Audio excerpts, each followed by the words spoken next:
Salut, c'est Trado. Alors pour faire plaisir à un généreux donateur, voilà une vidéo de mise à jour pour Hard Price. Bon, faut pas être cardiaque pour trader cette valeur parce que les amplitudes sont vraiment très amples. Quelques éléments sont cependant bien évidents. Tout d'abord, le premier élément, c'est que si on utilise les Fibonacci, on voit qu'entre les plus bas du 14 décembre et les plus hauts du 18 janvier qui constitue la dernière vague de hausse, eh bien on a entamé une correction.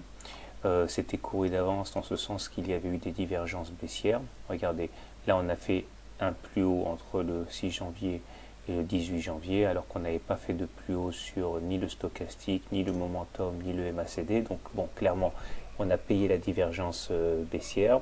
Ces divergences baissières s'est traduite par une consolidation assez marquée qui nous a mené sur les 61,8% de retracement de Fibonacci. Et c'est pile poil sur ces niveaux qu'on est reparti de l'avant, d'autant que cela correspondait au bas de la fourchette d'Andrews noir que j'ai tracée. Alors cela m'amène donc à confirmer que nous sommes effectivement dans une période de consolidation qui ne prendra fin que lorsque dans un premier temps on sera sorti par le haut de la fourchette d'Andrews noir, et là c'est assez inquiétant puisque vous voyez, le plus dur reste à faire malgré l'augmentation de près de 20% à laquelle on a assisté 24 janvier. Il faudrait dépasser en clôture les 61 € ici pour invalider l'influence de cette fourchette d'Andrews noir.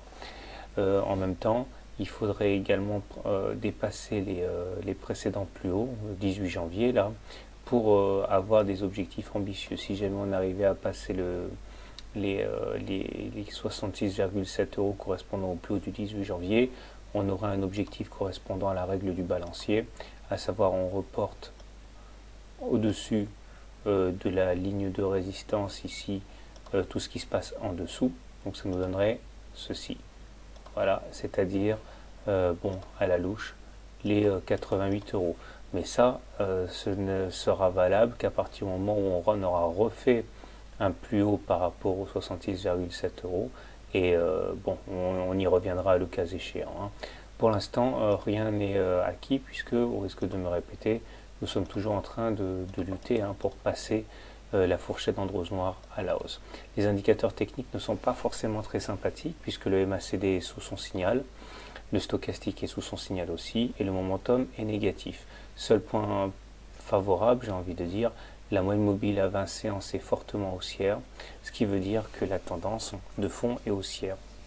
Du moins, il faudrait qu'on arrive à se remettre au-dessus de la M20 dans le sens de la marge pour bénéficier à plein de cette tendance haussière. Pour l'instant, on est donc en consolidation puisque nous sommes en dessous d'une M20 haussière. Alors maintenant du côté de l'hebdomadaire pour les investisseurs, eh bien regardez où on en est. C'est tout à fait évident. Nous sommes en train d'évoluer à l'intérieur de ce canal bleu que j'ai tracé. Malheureusement, les précédentes tentatives, il y a 2 semaines, 3 semaines et 4 semaines pour passer à la hausse, ce canal noir ont échoué. On a réussi à se maintenir au-dessus en séance, mais pas en clôture, puisque lors des 3 dernières semaines, eh bien, on a échoué, même si on avait eu des velléités haussières et de guerre lasse. On a donc assisté la semaine dernière à la plongée. Maintenant, cette plongée s'est faite dans de bonnes conditions, avec finalement, comme on le voit cette semaine-là, une mèche basse très longue, ce qui veut dire que les plus bas ont été massivement achetés, et puisqu'on se retrouve au-dessus d'une moyenne mobile à 20 semaines haussière, on est clairement en tendance haussière. Néanmoins, là, on assiste à des divergences baissières, puisque aussi bien sur le MACD que sur le momentum, on a fait des plus hauts sur les cours entre la semaine du 6 juin et la semaine du 9 janvier, mais on n'a pas fait des plus hauts sur les MACD et le momentum. Ce qui veut dire que la tendance en cours est fragilisée par la présence de ces divergences. Donc, pour faire simple, en hebdomadaire, à moyen terme, donc, on est en tendance haussière. En journalier, on est en consolidation, avec une tendance hebdomadaire qui se maintiendra tant que l'on sera au-dessus de la moyenne mobile à 20 semaines haussière. Bonne soirée, bon trade, et n'oubliez pas de vous abonner à la newsletter pour recevoir les mises à jour.